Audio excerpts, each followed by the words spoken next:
दोस्तों, जब हम भगवान की पूजा करते हैं और नित्य पूजा करते हैं तो हमें भगवान के बहुत सारे संकेत प्राप्त होते हैं। कुछ संकेतों को तो हम समझ जाते हैं और कुछ संकेतों को हम नहीं समझे पाते हैं। तो दोस्तों, आज बात करेंगे कुछ ऐसे व्यक्तियों के बारे में जिनके दिए में फूल बनना शुरू हो जाता है या जिनके दीपक में फूल बनता है। कुछ व्यक्ति ऐसे हैं जो बहुत दिनों से पूजा पाठ कर रहे होते हैं, नित्य पूजा कर रहे होते हैं, भगवान को धूप दीप अर्पित कर रहे होते हैं। तो विश्वास मानिए कि वह साधक, वह भक्त उन भक्तों से बहुत आगे निकल चुके होते हैं। उनका जो पूजा का स्तर होता है वह इतना ज्यादा बढ़ चुका होता है कि उन्हें भगवान के संकेत मिलने लगते हैं। तो पहले वह व्यक्ति हैं जिनका स्तर बहुत अधिक बढ़ चुका है। पूजा पाठ करते करते उन्हें काफी समय भी हो गया है और ऐसा नहीं है कि पहले उनकी पूजा स्वीकार नहीं होती थी। पूजा पहले भी स्वीकार होती थी, लेकिन संकेत नहीं मिलते थे। देखिए, जब दैवीय शक्तियां शुरू में अपना आशीर्वाद देना शुरू करती है तो वह गुप्त रूप से देती है। आप समझ ही नहीं पाएंगे कि उनका आशीर्वाद आपको मिल रहा है।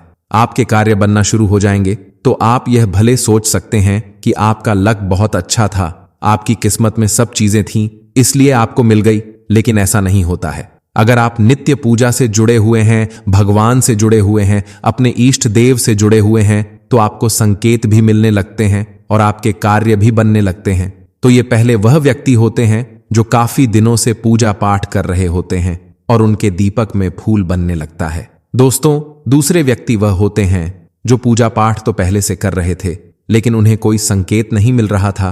पूजा पाठ करते करते उन्हें काफी समय भी हो गया था और उन्हें पूजा पाठ से लाभ नहीं मिलता था। ऐसी बात नहीं है कि उन्हें लाभ नहीं मिलता है, लेकिन जब उन्होंने मंत्र जप शुरू किया या अपने इष्ट देव का मंत्र जप करना शुरू किया या कोई नित्य जप शुरू कर दिया, जैसे भगवान भोलेनाथ का जाप हो गया या भगवान विष्णु जी का जाप हो गया या लक्ष्मी माता का जाप हो गया, या तो मंत्र जप करने से क्या होता है कि आपके अंदर जो 5 तत्वों से आपका शरीर बना है वह बैलेंस होने लगता है। उसमें अग्नि तत्व भी होता है, तो अग्नि आपकी पूजा स्वीकार करने लगती है। और जब संकेत मिलता है तो आप यह भी समझ सकते हैं कि भगवत तो सबसे बड़ी बात यह होती है कि अगर आप जप करते हैं, तपस्या करते हैं, तपोबल एकत्र करते हैं, तो वह तपोबल कभी नष्ट नहीं होता है। तपोबल आपके अंदर रहता ही रहता है। फील्ड जब आप किसी मंत्र को जपना शुरू कर देते हैं तो उस मंत्र की जो ऊर्जा होती है वो आप में धीरे धीरे करके समाहित होने लगती है। जब मंत्र की ऊर्जा बहुत अधिक मात्रा में समाहित हो जाती है, परिपक्व हो जाती है, पूर्ण हो जाती है, एक तरह से पक जाती है, तब वह मंत्र सिद्धि की तरफ होने लगता है। तब आप कह सकते हैं कि आपको मंत्र की आशिक सिद्धि मिल गई है। तो ऐसे व्यक्ति जो पिछले जन्म में भी पूजा पाठ से जुड़े थे या मंत्र जप से जुड़े थे या साधनाओं से जुड़े थे, तो उनका तपोबल बढ़ा रहता है और ऐसे व्यक्तियों के दीपक में भी फूल बनने लगता है। और सबसे बड़ी बात यह होती है, जब हमारे दीपक में फूल बनता है या जो नित्य पूजा का दीपक आप लगा रही हैं, इसमें जब फूल बनता है तो वह अग्नि तत्व को रिप्रेजेंट करता है। और अग्नि तत्व जो होता है वह कैश फ्लो की डायरेक्शन होता, मतलब आपका जो कैश फ्लो है वह बढ़ने लगता है। तभी आपने देखा भी होगा, हमने कई वीडियो में आपसे कहा भी है कि अगर आपके दीपक में फूल बनता है तो मां लक्ष्मी की कृपा होती है। तो मां लक्ष्मी की कृपा का अर्थ यही है। अगर आप वास्तु पर जाएंगे तो जो अग्नि की दिशा होती है वह कैश फ्लो की होती है, कैश फ्लो की डायरेक्शन होती है। तो अगर आपके दीपक में फूल बनने लगता है तो कहीं ना कहीं आपको जो आर्थिक लाभ से संबंधित या धन से संबंधित लाभ होता है वह होने लगता है। तो इस तरह से आपके दीपक में फूल बनता है। चौथे व्यक्ति वह होते हैं जो पूजा पाठ काफी समय से कर रहे होते हैं और काफी समय से पूजा पाठ करते करते उनके दीपक में कभी फूल नहीं बनाया, उन्हें कोई संकेत नहीं मिला, लेकिन उन्होंने अपने जीवन में कुछ त्याग किया है।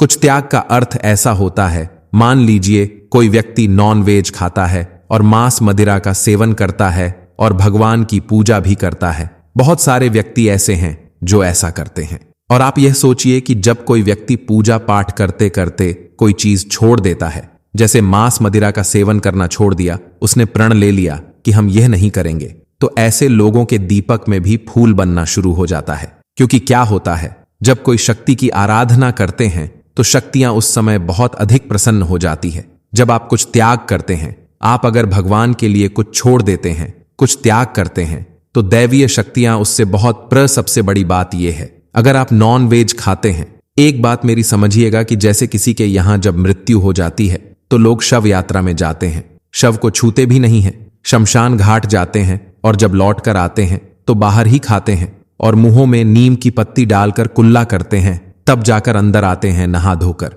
सोचिए, जब आप उसके पास से निकलते हैं तब आप अपने आप को इतना अपवित्र महसूस करते हैं। अगर आप मांस मदिरा खाएंगे तो सोचो आप अपने आप को कितना अपवित्र कर रही हैं। बहुत सारे लोग हैं जो सोचते हैं हम खाते हैं, हमारे जीवन में कभी कुछ नहीं होता है। तो देखिए, कभी कभी ऐसा होता है कि आपकी कुंडली के ग्रह कुछ अच्छे होते हैं, आपका समय अच्छा चल रहा होता है, तो अगर आप उस समय बुरे कार्य भी करते हैं न तो भी आपको उसका फल नहीं मिलता है। लेकिन एक समय ऐसा आता है कि उन बुरे कार्यों का फल मिलना शुरू होता है तो आप हीरो से जीरो कब बन जाते हैं आपको पता ही नहीं चलता है। तो इस तरह के व्यक्तियों के दीपक में भी फूल बनने लगता है। अब ऐसे व्यक्तियों के बारे में बात करेंगे जिनका हृदय बहुत कोमल होता है। बहुत कोमल का अर्थ यह है कि अगर उनके पैरों तले कोई चींटी भी आ जाती है तो उन्हें बहुत दर्द महसूस होता है। जिन्हें प्रकृति से प्यार होता है, जो दूसरों के दुख को अपना दुख समझते हैं, जिन्हें आंखों में आंसू आ जाते हैं अगर वो किसी की आंखों में आंसू देखते हैं, जो जलती भावक हो जाते हैं या जिनके अंदर भावनाएं बहुत होती हैं, तो ऐसे लोग करते हैं भगवान को नित्य दीपक जलाते हैं तो उनके दीपक में भी फूल बनना शुरू हो जाता है। देखें क्या होता है, जो शक्तियां होती हैं, जो दैवीय शक्तियां होती हैं, वह आपके मन को पढ़ती हैं। इस बात का ध्यान रखिएगा, अगर आप दिनचर्या में बुरे हैं, पूरे दिन आप बुराई करते रहते हैं, पूरे दिन आप गलत बोलते रहते हैं, गालियां देते रहते हैं और पूजा में बैठकर अच्छा अच्छा सोचेंगे तो शक्तियों को तुरंत पता चल जाता है, क्योंकि जो दैवीय शक्तियां होती हैं वह केवल पूजा के समय ही आपके पास नहीं आती हैं। जब आप उनको पूजने लगते हैं, उन्हें भोग दे लगते हैं, उनकी पूजा करने लगते हैं, तो सोच रूप से आपके साथ ही रहने लगती है। जब वह देखती हैं कि आप गाली दे रहे हैं, आप लोगों का बुरा कर रहे हैं, तो ऐसे समय में आपके दीपक में फूल नहीं बनता है और वह दैवीय शक्तियां कहीं ना कहीं आपसे रुष्ट भी हो जाती हैं। तो उनके रुष्ट होने का एक कारण यह भी होता है। तो जिनका हृदय बहुत पवित्र होता है, जो दूसरों के दुख को दुख समझते हैं और जो कभी किसी का बुरा नहीं करते हैं, जानबूझकर बुरा नहीं करते, ऐसे लोगों के दीपक में भी फूल बनता है। तो आज हमने कुछ ऐसे लोगों की बात की जिनके दीपक में फूल बनता है और यह फूल नित्य पूजा में बने उसे ही फूल समझिएगा। और ये सारी बातें जो भी हैं सब एक अनुभव के आधार पर हैं। अगर आपके दीपक में फूल बनता है तो आप इन अनुभवों करके देख सकते हैं, आपके जीवन में भी ऐसा होगा ही होगा, क्योंकि जब भगवान का आशीर्वाद मिलता है तो वह आपके जीवन में खुशियां लाता है। आप सोचेंगे कि सारी बातें अंधविश्वास होती है। जहां विश्वास होता है वही भगवान है, जहां विश्वास नहीं होता है वहां भगवान की कल्पना ही नहीं की जा सकती है।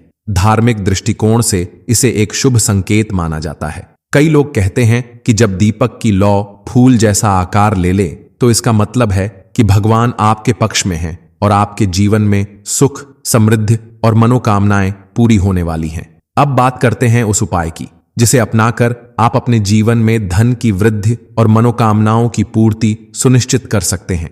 सबसे पहले यह जरूरी है कि आप एक साफ सुथरे वातावरण में पूजा स्थल तैयार करें। पूजा से पहले स्नान करके साफ वस्त्र पहने और मन को शांत करें। दीपक में शुद्ध घी या तिल का तेल भरें। इसमें हल्दी, केसर और अगर संभव हो तो लाल चंदन भी मिलाएं। इसके बाद दीपक में एक छोटी सी रुई की बत्ती डालें। पूजा शुरू करने से पहले भगवान विष्णु और माता लक्ष्मी का ध्यान करें। अपनी आंखें बंद करके मन में सभी मनोकामनाओं का आह्वान करें। धीरे धीरे दीपक जलाएं और ध्यान से उसकी लौ को देखें। यदि आपको दीपक की लौ में वह फूल जैसा आकार दिखाई दे तो समझिए कि यह आपके जीवन में सकारात्मक परिवर्तन का संकेत है। इसे भगवान की कृपा मानकर अपने सभी कार्यों में विश्वास रखें। इस उपाय को नियमित रूप से अपनाने से कहा जाता है कि घर में धन धान्य बढ़ता है और सभी मनोकामनाएं पूरी होती हैं। जो भी व्यक्ति आर्थिक कठिनाइयों, स्वास्थ्य संबंधी परेशानियों या किसी भी प्रकार की मनोभावनात्मक समस्याओं से जूझ रहा है, उसे यह उपाय अवश्य करना चाहिए। यह न केवल आपके जीवन में सकारात्मक ऊर्जा का संचार करेगा, बल्कि आपके मानसिक और शारीरिक स्वास्थ्य में भी सुधार लाएगा। ध्यान देने योग्य बात यह है कि यह उपाय एक धार्मिक और आध्यात्मिक परंपरा पर आधारित है। यह वैज्ञानिक प्रमाणों से नहीं, बल्कि अनुभव और आस्था पर निर्भर करता है। इसलिए अगर आप इस उपाय को करते हैं तो इसे अपनी आस्था और विश्वास के साथ करें। साथ ही अपनी रोजमर्रा की समस्याओं के समाधान के लिए व्यावहारिक कदम उठाना भी जरूरी है। कई लोग अपने जीवन में इस उपाय को अपनाने के बाद बेहतर अनुभव करते हैं। वे कहते हैं कि उनके घर में सकारात्मक ऊर्जा का संचार हुआ, धन में वृद्धि हुई और स्वास्थ्य संबंधी समस्याएं दूर हुईं। इस उपाय का सबसे महत्वपूर्ण पहलू यह है कि यह हमें अपने अंदर विश्वास और आशा जगाने में मदद करता है। जब हम अपनी सारी ऊर्जा भगवान की ओर केंद्रित करते हैं तो हमारी मनोकामनाएं पूरी होने लगती हैं। इस वीडियो में हमने जाना कि दीपक जलाते समय फूल जैसा आकार बनने का मतलब क्या होता है और इसका आध्यात्मिक महत्व क्या है। अगर आपको यह उपाय लाभकारी लगे तो इसे नियमित रूप से अपनाएं और अपने जीवन में सकारात्मक बदलाव का अनुभव करें। याद रखिए कि आस्था और विश्वास के साथ किए गए उपाय हमेशा फलदायी होते हैं। अगर आपको यह वीडियो पसंद आया हो तो कृपया लाइक और शेयर करें। हमारे चैनल को सब्सक्राइब करना न भूलें